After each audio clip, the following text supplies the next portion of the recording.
저 양해 바랍니다. 다음 주부터는 몸 관리 잘 해갖고 왔고 카랑카랑 목소리 이걸로 여러분 앞에 서겠습니다. 예, 카랑카랑한 옥구슬 굴러가는 목소리죠. 그걸로 해갖고 할 겁니다. 자, 그리고 아까 얘기한 대로 저기 우리 노트 있죠? 노트에 보시면 저기 노트 보시면 39페이지에 보시면 자, 부동산 시장 총론 있죠? 39페이지에 있죠? 그 바로 밑에 시장의 형태는 174페이지에 있습니다. 적어놓으세요. 174페이지. 자, 이해 안 되신 거 있으면 한번 쭉 읽어보시면 됩니다. 한 장 넘겨보시면 자, 부동산 시장의 특성과 기능 있죠? 요거는 177페이지에 있을 겁니다. 177페이지.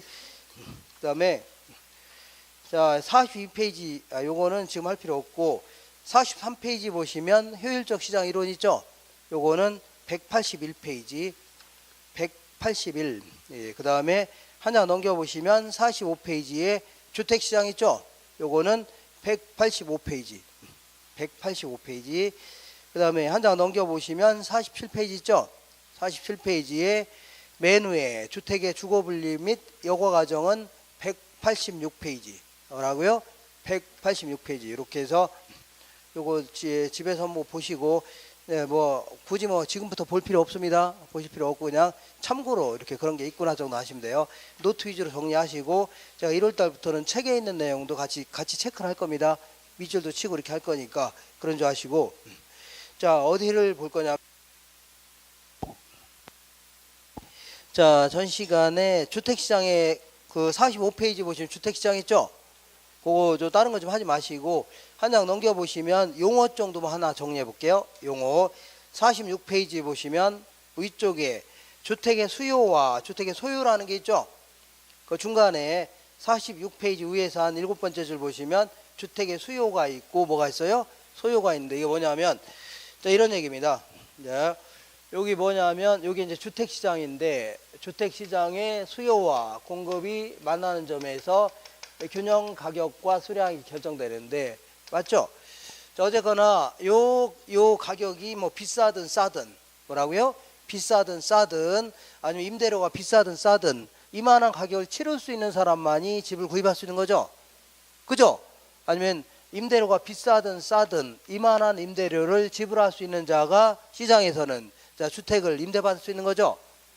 그래서 어쨌거나 시장 기능을 통해서 집을 구입하거나 임대받을 수 있는 가구가 1000만 가구라고 치자. 몇 가구라고요? 1000만 가구다. 이렇게. 자, 그럼 이러한 가구들은 그냥 시장 기능을 통해서 어떻게 하면 돼요? 집을 구입하면 되는 겁니다. 알겠죠? 근데 우리나라 실제 가구는 1500만 가구라고 쳐볼게요. 몇 가구라고요? 1500만 가구라면 500만 가구 정도는 시장 기능을 통해서는 집을 구입할 능력이 없다는 얘기죠. 아니면 임대받을 능력도 없는 거 아닙니까? 이런 분들 그냥 방치해 놓게 되면 그거는 정부 역할이 아니겠죠. 어떤 형태로 나서서 공고 임대 아파트 같은 것도 지어서 공급도 해줄 필요가 있고 아니면요 지불할 능력이 없으니까 임대료 같은 거 좀 지원해 줄 필요가 있다는 얘기죠. 이렇게 해서 이런 사람들도 인간답게 살 수 있는 길을 좀 열어줄 필요가 있다 그런 얘기입니다. 알겠죠? 그래서 자, 요 1000만 가구 이거를요 주택 수요 개념이다 해줍니다. 뭐라고요? 수요. 시장 기능에 맡기면 되는 거죠. 근데 요 나머지 500만 가구는 정부가 나서서 해결할 수밖에 없는 겁니다. 이걸로 하고요. 주택 소유 개념이다 이렇게 표현합니다. 알겠죠? 그래서 이걸요 주택 소유 정책이다 이렇게 얘기합니다. 한번 읽어볼게요. 다시 46페이지에 자, 딱 거기 딱 중간에 박스 보겠습니다. 박스. 주택 수요라는 것은 우리가 지금까지 수요 공급 이론에서 얘기했던 경제상의 개념이 되는 겁니다. 알겠죠? 그래서 이거는 구매력을 갖춘 뭐라고요? 유효 수요의 개념입니다. 돈을 가지고 있으면서 뭘 사겠다는 얘기죠. 그리고 요거는 중산층을 대상으로 한 개념이고 요거는요 시장 기능으로 해결할 수 있는 거죠. 시장에 맡기게 되면 알아서 이제 해결할 수 있는 겁니다. 근데 오른쪽 볼게요. 주택 소유는 사회 정책상의 필요량 있죠. 요걸 얘기하는데 요거는 자, 결국은 극빈층들 있죠. 무주택자를 위해서 필요로 한 양을 얘기하는 겁니다. 특히 이제 극빈층을 대상으로 한 개념이에요. 누굴 대상으로 한다고요? 극빈층. 그래서 이거는 그냥 놔두게 되면 안 되겠죠. 정부가 직접 나서서 해결해야 될 겁니다. 이걸요 주택 소유 개념이다. 정리할 수 있죠? 이렇게.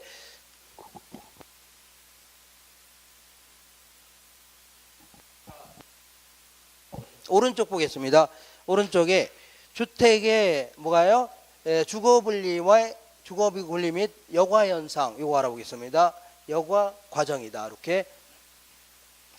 자, 주택도 처음에는 새롭게 지은 주택 같은 경우는 예를 들어 재개발, 재건축 같은 거 하거나 신개발하게 되면 아파트는 아주 깨끗하고 고급 아파트죠. 그럼 이런 주택은 누가 살아요? 처음에는 이제 고소득층이 이거를 구입하려고 할 겁니다. 돈이 많은 사람들. 알겠죠? 근데 시간이 꽤 지나봐요. 그러면 건물 자체가 낡고 노화되는 거죠. 그러면 이 돈 많은 사람들은 이런 주택에 살려고 안 살려고요? 구질구질한 아파트에 안 살려고 하죠. 자기는 이제 새 동네로 이사 가면서 한 단계 낮은 하위 계층이 들어와 살려고 할 겁니다. 그렇죠? 이걸 뭐라고요? 여과 과정이다. 이렇게 표현합니다. 자, 주택의 질적 수준이 바뀌어 나감에 따라서 주인도 바뀌어 나간다는 얘기죠. 이걸요, 여과 현상이다. 이렇게 얘기합니다. 알겠죠? 왜 여과자를 쓰냐면 그거는 따기라고. 어쨌거나 먼저 이런 얘기를 먼저 해볼게요. 어떤 얘기냐면 이렇게 먼저 주거 분리에 관련된 얘기를 먼저 좀 알아볼게요. 주거 분리와 관련된 얘기. 자, 어떤 경계를 사이에 두고 이 경계가 이제 8차선 도로가 될 수도 있고 아니면요 그 강이 될 수도 있고 철로가 될 수 있죠. 어떤 경계를 사이에 두고 이런 데 누가 살고 있다고요?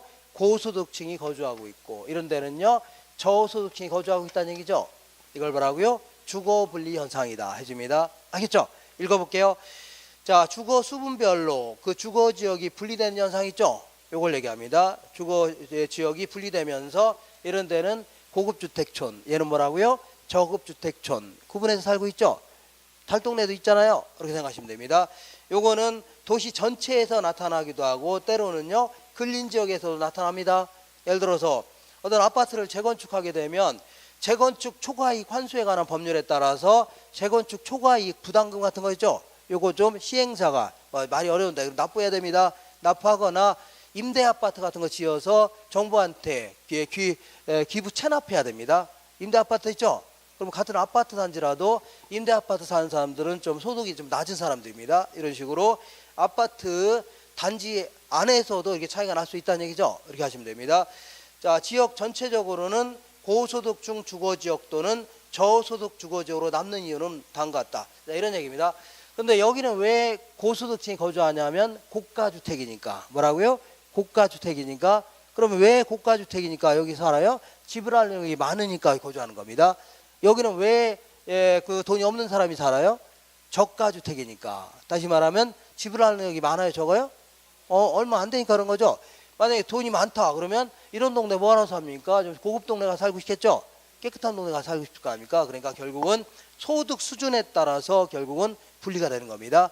뭐에 따라서요? 소득 수준에 따라서 분리가 되는데, 근데 왜 이 지역은 전체적으로 고급주택으로 계속 남고 이 지역은요, 자, 이 저급주택으로 계속 남나 볼게요.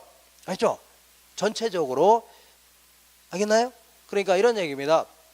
이 지역은 한 10억이나 20억 정도 되는 주택가라고 쳐볼게요. 얼마라고요? 10억, 20억 정도 되는 주택가인데 그 중에 일부 주택이 좀 쓰다 보니까 욕실 같은 게 뭐라고요? 깨지고 파손되고 물도 줄줄 새고, 자, 타일 같은 게 유행도 지날 수 있죠. 방충망 같은 게 막 녹슬고 이럴 수 있는 거 아닙니까? 그죠? 그러면 개량하려고 할 때 개량 비용이 들어가요, 안 들어가요? 개량 비용이 들어간다는 얘기죠. 근데 개량 비용과 개량 후의 가치 증가를 비교해 봤더니 이거가 더 크다는 얘기죠. 무슨 얘기냐면 이런 얘기입니다. 자, 욕실 같은 거 1,000만 원 들여서 딱 개조했죠. 개조하고 났더니 나중에 팔 때는 한 3천만 원 정도 더 붙여서 팔 수가 있다는 얘기입니다. 왜냐하면 워낙에 집값이 비싸다는 얘기죠. 그죠? 그러니까 개량 비용보다 개량 후에 가치 증가가 훨씬 크다는 얘기죠. 무슨 얘기 하겠죠? 그러니까 개량하려고 한다 그런 얘기입니다. 알겠죠? 근데 요 지역을 보겠습니다. 요 지역은, 자, 이거는 이 지역은 어떤 지역이냐면 한 3천만 원 정도 되는 저급 빌라촌이라고 쳐볼게요. 자, 빌라가 얼마라고요? 3천만 원 정도 되는 저급 빌라촌인데 그 중에 일부가 욕실 같은 걸 좀 개량하려고 한다 쳐볼게요. 그러면 개량 비용이 들어가요, 안 들어가요? 개량 비용이 들어가죠. 근데 개량 후에 가치 증가를 비교해 봤더니 뭐가 크다고요? 계량 비용이 크다는 얘기입니다. 예컨대 3천만 원 정도 되는 빌라가 있는데 여기다가 1,000만 원 딱 들여서 욕실을 딱 개조했다고 쳐보자. 그죠? 그러면 나중에 팔 때는 1,000만 원 이상 붙여서 팔 수 있나요? 빌라 가격이 기껏해야 3천만 원밖에 안 되는데 여기다 1,000만 원 어떻게 붙입니까? 그죠? 예, 붙여봐야 한 200만 원, 300만 원밖에 못 붙인다는 얘기죠. 그죠? 그러니까 계량해봐야 이익이에요, 손해요? 손해라는 얘기입니다. 그러니까 오히려 계량 안 하려고 하겠죠. 계속 그러니까 전체적으로 저급주택으로 남을 수밖에 없다, 그런 내용입니다. 아시죠? 그래서 이 지역은 주변 때문에 이익을 보는 거를요 나중에 할 겁니다. 다음 시간에 할 겁니다.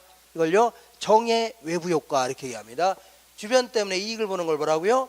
정해 외부 효과. 그러니까 주변이 워낙이 집 가격이 좋으니까 계량해도 이익을 볼 수 있다는 얘기죠.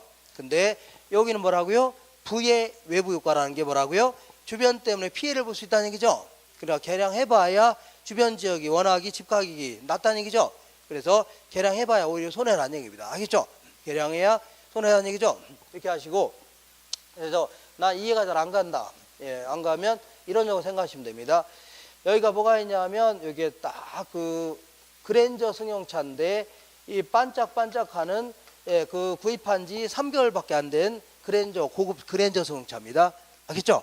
그래서 요거를 끌고 가다가 그 골목길에서 후진하다가 전봇대 전봇대 부딪혔다는 얘기죠. 부딪혔죠. 그러면 요 뒤가 찌그러졌어 안 찌그러졌어요? 찌그러졌을 거 아닙니까? 그러면 이 그 그랜저 주인은 열이 받아요 안 받아요? 열 받겠죠. 그러니까 씩씩거리면서 얼른 카센터 가서 고치려고 할 겁니다. 문 얘기하겠죠. 본인이 3개월밖에 안 된 그랜저를 했는데 옆에 찌그러졌다는 얘기죠. 그럼 얼른 가서 고치려고 안 고치려고요? 고치려고 할 거 아닙니까? 그죠? 근데 요것도 그랜저는 그랜저인데 어떤 그랜저냐면 이렇게 해서 딱딱 각이 져 있다 해서 뭐라고요? 각 그랜저 이렇게 얘기합니다. 그래서 이렇게 생긴 그랜저가 있는데 이런 동네는 거의 안 보이는데 우리 김포만 가도 거기에 이제 외국인 노동자 있죠? 여러분 많이 써갖고 이런 거 자주 보입니다. 알겠죠? 그래서 요걸 뭐라고요? 각 그랜저다 이렇게 합니다. 애초에 처음에 나온 그랜저입니다. 그죠? 90년도 총감 80년대 말에 나온 건데 자 이런 차가 있는데 옛날에는 90년도만 하더라도 이런 거 한 대 딱 있으면 세상 부러울 게 없었습니다. 왜냐하면 이 당시만 하더라도 외제차 이런 거 전혀 없었습니다. 거의 없었어요. 알겠죠? 그리고 이게 최고급 승용차였습니다. 대학교 같은 데 다니다 보면 차도 몇 대 안 되는데 전부 다 누구 차냐면 교수도 있죠? 진짜 교수들 차 몇 대 빼놓고 다 차도 없었습니다. 요즘에야 뭐 개나 소나 막 개나 소나 하기 좀 그런데 어쨌거나 애들이 다 막 타고 다니니까 많아서 그렇고 외제 승용차도 막 남아 돌서 그러는데 어쨌거나 이 당시만 하더라도 이런 거 하나 있으면요 최고의 부의 상징이었습니다. 알겠죠? 그래서 영화 친구에서 보면은 누구야 장동건 있죠? 장동건이 네가 가라 이렇게 하는 거 있잖아요. 잘 모르시나 보네요. 하와이 뭐 이런 거 있죠. 자 이거 그때 이런 거 끌고 다니는 거 아닙니까? 그죠? 다시 해요? 다음에 연습해서 할게요. 괜히 했네요. 그래서 자, 또 고개 숙인 다음에 해야 되는데 그래서 약간 하품 같은 거 하면서 아시죠? 그런 차가 이런 차입니다. 알겠죠? 근데 이 차가 이제 후진하다가 이거 찌그러졌습니다. 이게 찌그러졌죠? 그러면 이 차 주인은 열이 받아요, 안 받아요? 하나도 안 받습니다. 왜냐하면 이 차가 이제 차량 가격은 40만 원밖에 안 되는데 고치는 가격은 300만 원이라는 얘기죠? 그럼 고치려고 안 고치려고요? 그냥 찌그러진 상태로 타고 다니는 겁니다. 이런 거하고 똑같은 논리입니다. 알겠죠? 이렇게 하시면 돼요. 자, 무슨 얘기 하겠죠? 이렇게 하시고, 자, 지금부터는 이제 여과 현상에 대해서 알아볼게요. 무슨 현상이라고요? 여과 현상. 자, 그러면 지금까지는 전체 중에 일부가 깨지고 부서지고 파손됐을 경우 아니면 유행이 지났을 경우 이런 걸 얘기하고 이 지역이라 하더라도 시간이 한 40년 지나봐요. 몇 년이 지난다고요? 40년, 50년 지나면 전체적으로 낡고 노후화되는 거죠. 그죠? 아파트가 아무리 새 거라 하더라도 40년, 50년 지나봐요. 그러면 전체적으로 낡고 노후화되는 거 아닙니까? 그러면 돈이 많은 사람들은 이런 데서 살려고 안 살려고요? 안 살려고 할 거 아닙니까? 그러기는 좋은 동네로 가겠죠? 그러면 한 단계 낮은 하위 계층이 들어오기 시작한다는 얘기입니다. 알겠죠? 문 얘기 하겠죠? 이걸요, 하향 여과다. 이렇게 표현합니다. 무슨 여과라고요? 하향 여과. 그 다음에 이 지역도 한 30년, 40년 지나면 슬럼가로 변할 수 있어 없어요? 변할 수 있죠. 그럼 이때는 이제 재개발하거나 재건축할 수 있죠. 그러면 그 새 주택이 되니까 돈이 많은 사람이 들어올 수 있죠. 이걸요 상위 계층이 들어오는 걸 뭐라고요? 상향여가다. 이것도 헷갈립니다. 자, 그러니까 누가 들어오냐 여기에 따라서 하위 계층이 들어온 걸요 하향여가, 상위 계층이 들어온 걸요 상향여가라는 겁니다. 알겠죠? 무슨 여가라고요? 상향여가. 이런 식으로 주인도 밖에 나갈 수 있죠. 그러니까 아까 그 그랜저 주인도 한 3개월밖에 안 된 차는 금방 막 고치려고 할 겁니다. 그죠? 근데 한 5년, 7년, 8년 정도 지났다. 그러면 전체적으로 약간 낡았죠? 그러면 이 돈이 많은 사람들은 이런 차 살려고 안 살려고, 타려고 안 타려고요? 안 타려고 하면서 그 차를 중고차 시장에 내놓을 수 있는 거죠? 그러면 중고차 시장에서는 한 당에 낮은 하위 계층이 이걸 사요 안 사요? 사죠. 이런 식으로 주인도 밖에 나간다 그런 얘기입니다. 이거하고 똑같은 논리로 얘는 꼼짝 못하니까 그런 겁니다. 알겠죠? 이렇게 어쨌거나 똑같은 논리입니다. 알겠네? 똑같은 논리로. 자, 그러면 여과현상이라 하더라도 여기 지역을 볼게요. 이런, 자, 거기 그 밑에 아래쪽에 볼게요. 이제 프린터가 이제 이거는 이제 고소득층 주거지역, 얘는 뭐라고요?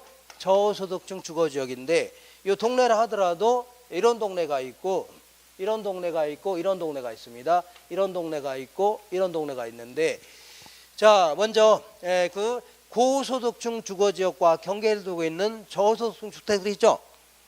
얘들과 경계를 두고 있는 저소득층 주택 있죠. 얘들에 비해서는 비싸게 거래됩니다. 뭐라고요?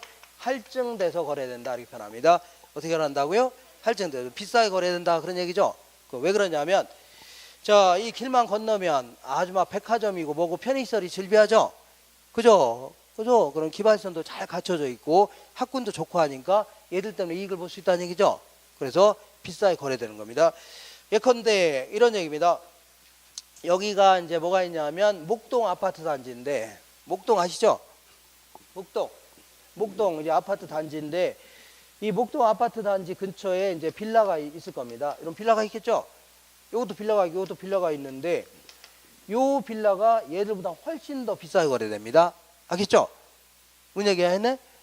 아, 길만 건너면 곧바로 뭐라고요? 아파트 단지죠? 고급 아파트 단지 아닙니까? 그럼 얘들 때문에 혜택을 볼 수가 있다는 얘기입니다. 그죠? 편의시설도 잘 갖춰져 있고, 아니면 뭐 백화점이건 뭐고 이런 거 갖춰져 있죠? 학군도 아주 좋고, 그리고 뭐 학원 같은 것도 굉장히 많습니다. 그러니까 얘들 때문에 이익을 볼 수 있다는 얘기죠? 그러니까 얘들보다는 비싸게 거래됩니다. 알겠죠? 이렇게. 그러니까 이번엔 거꾸로 해볼게요. 거꾸로 저소득층 주거지역과 경계를 두고 있는 고소득층 주택들 있죠? 경계를 두고 있는 고소득층 주택 있죠? 얘들에 비해서는 좀 싸게 거래됩니다. 얘들에 비해서는 뭐라고요? 싸게. 그래서 이거를 할인돼서 거래된다 이렇게 표현합니다. 어떻게 한다고요? 할인돼서 거래된다. 이건 또 뭐냐면, 자, 그 박근혜 정부 때 행복주택이라는 거를 지어서 극빈층들, 저소득층들 있죠? 이런 자들한테 이제 나눠주려고 했던 겁니다. 싸게 이제 임대하려고 했던 겁니다. 그래서 이 행복주택이 뭐냐면, 보통 이제 그 개천 같은 거 있죠? 개천, 하천 같은 걸 복개해갖고 거기다 아파트 짓는 겁니다. 아니면요, 철로 같은 거 있죠? 철로 근처에 국유지 그냥 놀고 있는 땅이 굉장히 많아요. 이런 땅 위에다가 아파트 지어갖고 보통 한 13평 정도 되는 아파트 있죠? 요걸 지어서 주로 누구를 상대로요? 1인 가구 있죠? 1인 가구라든가 극빈층들 이런 사람을 상대로 해서 시중의 임대료보다 한 30% 있죠? 싸게 해서 이제 임대하려고 했던 겁니다. 알겠죠? 그래서 요 지역도 여기다가 이제 그 행복주택을 지으려고 했습니다. 여기다가 뭘 지으려고 했어요? 행복주택 지으려고 했는데, 목동 주민들이 나와서 연일 데모를 했던 겁니다. 알겠죠? 계속 데모를 했는데 왜 데모했을 것 같아요? 자, 얘들 때문에 손해보겠다는 얘기죠? 이런 사람 자꾸 들어오면은 집값 떨어진다는 얘기죠? 그러니까 극구 반대했던 겁니다. 알겠죠? 그러니까 이 목동 주민들은 얘들이 여기 들어온 걸 좋아해 안 좋아해요? 근처에 있는 거 안 좋아합니다. 알겠죠? 그러니까 이것도 똑같은 논리로, 자, 이 저소득층 주거지역과 경계에 두고 있는 고소득층 주택들 있죠? 얘들에 비해서는 뭐라고요? 싸게 거래됩니다. 알겠죠? 얘들에 비해서는 뭐라고요? 싸게 거래된다. 이렇게 얘기합니다. 되셨죠? 오케이.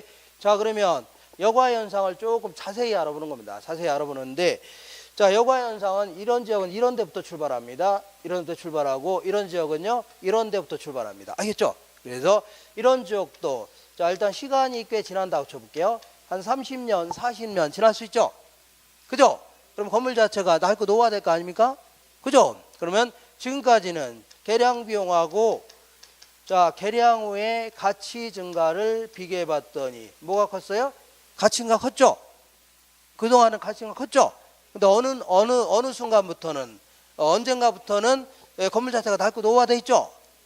그죠? 그리고 또 여기다 여기 근처에 또 이런 저속증까지 있죠? 그죠? 그러니까 언젠가부터는 개량 비용이 더 커지는 시기가 올까요? 안 올까요? 온다는 얘기입니다. 무슨 얘기 하겠네? 아, 개량 해봐야 손해라는 얘기죠? 낡고 노화되고 주변에 또 이 극빈층들 거주 지역까지 있죠? 그죠? 그러니까 언젠가부터는 개량 비용이 더 커지는 시기가 와요? 안 와요? 온다는 얘기입니다. 그러면 이때부터는 개량하려고 안 하려고요? 개량 안 하려고 한다는 얘기죠? 그러면 가치가 급격히 저하되기 시작합니다. 예를 들어서 그랜저 같은 경우에도 한 10년 정도 타고 나면 그 다음부터는 자, 건물 차가 낡고 노화되는 거죠? 그러면 조금만 찌그러진다 하더라도 그냥 끌고 다닌다는 얘기죠? 그죠? 그러면 가치가 뭐라고요?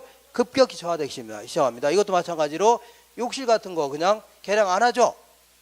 개량 안 할 거 아닙니까? 안 하니까 막 물도 줄줄 새고 이 방충망도 다 녹슬어 있고 그죠? 그래 그 타일 같은 거는 유행이 지나고 그래 놔두는 거죠? 그 놔두죠? 그러면 가치가 급격히 저하되기 시작합니다. 그러면 호시탐탐 들어오려고 했던 사람 있죠? 그런 사람이 들어오기 시작한다는 얘기입니다. 가격이 굉장히 싸졌기 때문에. 그러면서 결국은요 하향 여과가 시작된다 이렇게 표현합니다. 뭐가 시작된다고요? 하향 여과가 시작되면서 이렇게 퍼져나간다는 얘기죠. 이렇게. 그 다음에 이런 지역을 볼게요. 이런 지역을 우리 소위 말하는 달동네 이렇게 얘기할게요. 무슨 동네라고요? 달동네. 자, 그러면 이걸 달동네 할 수 있는데 정부에서는 달동네를 없앨 마음으로 없앨 요량으로 자, 이 지역 사람들한테 소득을 막 지원해줬다고 쳐볼게요. 뭘 지원해줬다고요? 소득. 그러니까 임대료 같은 거 많이 지원해주고 일자리 같은 것도 많이 창출해줬다는 얘기죠. 소득이 증가하고 하니까 먹고 살만해졌다는 얘기죠. 그러면 이런 사람들이 이런 동네에 살으려고 안 살려고요? 안 살려고 하고 그 옆 동네에 이사 갈 수 있죠? 좀 깨끗한 동네에 이사 갈 수 있어 없어요? 있다는 얘기입니다. 소득 같은 것만 지원해주면. 무슨 얘기 하겠죠? 그러면 슬슬 공가가 생기기 시작합니다. 뭐가 생긴다고요? 공가라는 게 뭐야? 빈집이라는 얘기죠. 빈집이 생기기 시작하는 겁니다. 그러면서 급기야는 을씨년스러운 동네 있죠. 막 귀신 나오는 동네, 아무데 가서 오줌 싸놓고 막 이상한 동네 있죠. 그런 동네로 바뀌어요? 안 바뀌어요? 바뀐다는 얘기죠. 아, 동네가 막 텅텅 비기 시작하는 거죠. 그러면 그때부터 그러니까 자, 어쨌거나 소득이 증가하게 되면 저가주택, 여기서 말하는 주택을 뭐라고요? 저가주택이라고 할게요. 저가주택에 대한 수요가 감소하기 시작한다는 얘기죠. 자, 저가주택에 대한 수요가 감소한다는 얘기는 이 동네에 뜨려고 한다는 얘기입니다. 알겠죠? 여기서 안 살려고 한다는 얘기죠. 이해가 되겠죠? 그러면 이때부터는 자, 여기서 말하는 개량 비용은 재건축 비용을 얘기합니다. 무슨 비용이라고요? 재건축. 그 다음에 개량 후에 가치 증가를 비교해 봤더니 얘가 더 커질 수가 있다는 얘기죠. 무슨 얘기냐면 자, 달동네에 자, 생각해 볼게요. 사람들이 꽉 차 있을 때는 이분들 내보내려면 쉬워요? 어려워요? 어려운 겁니다. 근데 알아서 다 나가신 거죠? 나간 거 아닙니까? 그냥 텅텅 비어 있다는 얘기죠. 그러니까 이때는 자, 오히려 밀어버리고 재건축하는 게 훨씬 더 사회적, 경제적으로 이익이 생길 수 있다는 얘기입니다. 알겠죠? 그러니까 이때부터는 개량하려고 할 겁니다. 알겠죠? 그러니까 여기서 개량은 재건축한다는 의미입니다. 알겠나요? 자, 그러면 재건축하게 되면 그때부터는 고급 주택이 되는 거죠. 좋은 주택이 되는 거 아닙니까? 그러면 이제 누가 들어온다고요? 상위 계층이 들어와요, 안 들어와요? 들어오죠. 그러니까 상향 여과가 시작된다 해줍니다. 뭐가 시작된다고요? 상향 여과가 시작된다. 알겠죠? 그래서 이렇게 퍼져나가는 겁니다. 그러니까 4, 50년 중으로 동네가 바뀌어 나갈 수 있죠. 질적 수준이 바뀌어 나감에 따라 동네가 바뀌어 나가는 걸 뭐라고요? 여과 현상이다. 이렇게 얘기합니다. 알겠죠? 여과. 근데 자, 볼게요. 왜 이걸 여과자라는 표현을 쓰냐면 이렇게 재건축하게 되면 저소득층은 들어올 수 있어 없어요? 없고 고소득층 있죠? 상위 계층만 더 걸러서 들여보낼 거 아닙니까? 그래서 이걸 걸러서 들여보낸다 해서 여과 현상이다 이렇게 얘기합니다. 무슨 현상이라고요? 여과 현상. 그래서 여과 현상은 이 정도만 하시면 돼요. 알겠죠? 다른 거 할 필요 없습니다. 다른 거 이상한 거 하게 되면 전부 다 이의제기 대상입니다. 알겠죠? 그냥 그 현실성이 있는 내용들을 공부해야 되는데 이 부동산 학자들이 책상물에 앉아서 지 생각 있죠? 지 생각만 얘기하면 대화인데요? 안 됩니다. 그 상당히 문제가 되는 겁니다. 알겠죠? 현실적으로 이런 식으로 해서 동네가 밖에 나간다는 얘기죠? 요걸 공부해야 되지 쓸데없는 거 알 필요 없습니다. 알겠죠? 나중에 하기로 하고 한 장 넘겨볼게요. 그 불량주택이라는 게 있는데 맨 위에 48페이지에 불량주택의 문제 있죠? 요거 있는데 불량주택은 요 달동네에 있는 주택 이런 걸 소위 말하는 자, 이 불량주택이다 이렇게 얘기합니다. 이렇게 그러면 이걸 왜 불량주택이라 하냐면 얘는 일단은 자, 안전에도 문제가 있어 없어요? 있다는 얘기입니다. 안전. 왜냐하면 이 홍수가 나고 태풍 불고 그러면 아파트 사는 사람들은 피해 봐야 안 봐요? 거의 안 보죠. 유리창 정도 깨지는 게 다잖아요. 그것도 신문지로 잘 붙여놓으면 안 깨집니다. 그죠? 근데 자, 이 동네 사는 사람들은 태풍 같은 거 불게 되면 자고 일어났더니 뚜껑이 날아가는 거죠. 뚜껑 있잖아요. 뚜껑 이거 지붕이 날아가는 거 아닙니까? 그럼 그런 거는 또 양호한 겁니다. 그 정도는. 근데 뒤에 있는 산이 무너지는 바람에 깔려 죽을 수도 있는 거 아닙니까? 그죠? 안전에도 문제가 있고 위생에도 문제가 있습니다. 이런데 아파트 같은 데는 분리수거가 잘 되죠. 네, 그 음식물 쓰레기 이런 것들도 잘 분리가 되는데 이런 동네는 아무래도 분리수거가 힘들 수밖에 없는 겁니다. 집집마다 분리수거하기도 곤란하고, 그죠? 그리고 쓰레기 또 내려보내려면 항상 힘들죠. 그러니까 아무데도 방치해놓고 그러니까 그 전염병도 생기고 그러니까 위생에도 문제가 있는 거죠. 그리고 이 동네에 사는 이제 양아치들 같은 게 애들이 있는데 이런 것들이 꼭 저 고급 동네 가면 거기서 도둑질 하려면 그쪽은 아무래도 세컨 같은 게 잘 갖춰져 있죠. 그죠? 그러니까 해먹기 쉬워요, 어려워요? 어려울 거 아닙니까? 그러니까 보안이 취약한 그 동네 가서 뭐 훔치고 하는 거죠. 그러다 보니까 자, 아무래도 범죄도 끌고 상당히 문제가 대화인데요. 될 수 있다는 얘기입니다. 알겠죠? 그래서 자, 정부가 만약에 이 지역을 철거한다고 쳐볼게요. 뭐 한다고요? 철거하게 되면 이 사람들이 보상금을 많이 받을 것 같아요? 안 받을 것 같아요? 못 받아요. 왜냐하면 집 가격이 얼마 대화인데요? 안 되고 그리고 또한 자, 여기는 건 무허가 주택이 굉장히 많을 거 아닙니까? 그러니까 얘는 아예 보상도 못 받는 경우도 허다합니다. 알겠죠? 그러니까 이 철거하게 되면 철거해서 다 내보낸다면 보상금 조금 주면서 내쫓아버리면 이분들이 갈 데가 있어 없어요? 없죠. 그러니까 옆에 있는 산에 또 몰려드는 겁니다. 알겠죠? 그러니까 이런 걸로는 절대 이거 해결할 수 있어 없어요? 없다는 얘기입니다. 알겠죠? 그죠? 그러니까 요거는 자, 그 달동네에 있는 주택들은 요거는 이 소득의 문제입니다. 뭐의 문제라고요? 소득의 문제이기 때문에 절대 철거와 같은 수단은 해결 수단이 될 수가 없는 겁니다. 알겠죠? 문제는 이런 얘기입니다. 여기가 이제 어떤 독거노인분이 계신데 독거노인분이 하루 종일 자, 이거 폐지 주워다가 이제 팔을 거 아닙니까? 한 달에 20만 원 정도 번다고 치자. 얼마 번다고요? 20만 원 정도 벌면 15만 원은 월세 내야 될 거 아닙니까? 그죠? 그리고 5만 원에다가 정부에서 지원해주는 한 10만 원 정도 해갖고 살아나가는 거 아닙니까? 그죠? 그랬는데 자, 어떤 사람이 여기 지나가다가 이 독거 노인분 보고 아니 할아버지 왜 이렇게 그지 같은 집에 살아요? 이렇게 물어본다면 야, 할아버지가 그럴 겁니다. 야, 이놈아 돈이 없어서 그런다 그럴 겁니다. 알겠죠? 그러니까 이런 집이 존재하는 이유는 15만 원 주고 살 수 있는 집이 필요하니까 존재하는 겁니다. 알겠죠? 15만 원 내고 살 수 있는 집이 필요하니까 존재하는 겁니다. 알겠죠? 그러니까 이런 사람한테 소득만 지원해 줘봐요. 그러면 이런 분들이라고 좋은 동네 가서 살고 싶지 않아요? 살고 싶을 거 아닙니까? 깨끗한 동네. 그죠? 그러니까 이거는 절대 철거와 같은 수단이 해결 수단이 될 수가 없는 겁니다. 소득만 지원해 줘봐요. 그럼 아까 같이 소득만 지원해 주면 알아서 나가요? 안 나가요? 나갈 거 아닙니까? 그때는 알아서 나가시니까 그냥 그때는 뭐라 하면 돼요? 그냥 재개발 재건축 하면은 그냥 깨끗하게 끝나는 겁니다. 알겠죠? 그러니까 무턱대고 그러니까 이거는 나중에 좀 어려운 표현인데 뭐 시장 실패가 절대 아닙니다. 아시죠? 그래 이거 무슨 문제라고요? 소득의 문제지 저소득이 문제가 되는 거지 절대 자, 철거와 같은 수단은 해결 수단이 될 수 없다는 얘기죠. 이렇게 하시면 됩니다. 자, 문제를 통해서 확인해 볼게요. 거기에 1번 볼게요. 거기 48페이지에 찾았죠? 자, 주거분리란 고소득층 주거지역과 저소득층 주거지가 서로 분리되는 현상을 의미한다. 맞아 틀려요? 맞는 겁니다. 2번 볼게요. 주거분리는 주택 소비자가 정의 외부 효과 편익은 추구하려고 하고 그러니까 개량 후에 가치 증가 크다는 얘기죠. 그러니까 언론을 개량하려고 하고 부의 외부 효과 피해는 피하려는 동기에서 비롯된다는 얘기죠. 그래서 3천만 원짜리 빌라 같은 경우에는 개량해봐야 손해라는 얘기죠. 개량 안 하려고 한다는 얘기입니다. 3번 볼게요. 고소득층 주거지와 저소득층 주거지가 인접해 있는 경우에 이걸 인접해 있다 줍니다. 이거 인접해 있다고 하는데 이때 경계지역 부근의 저소득층 주택은 자 경계지역 부근의 저소득층 주택 있죠.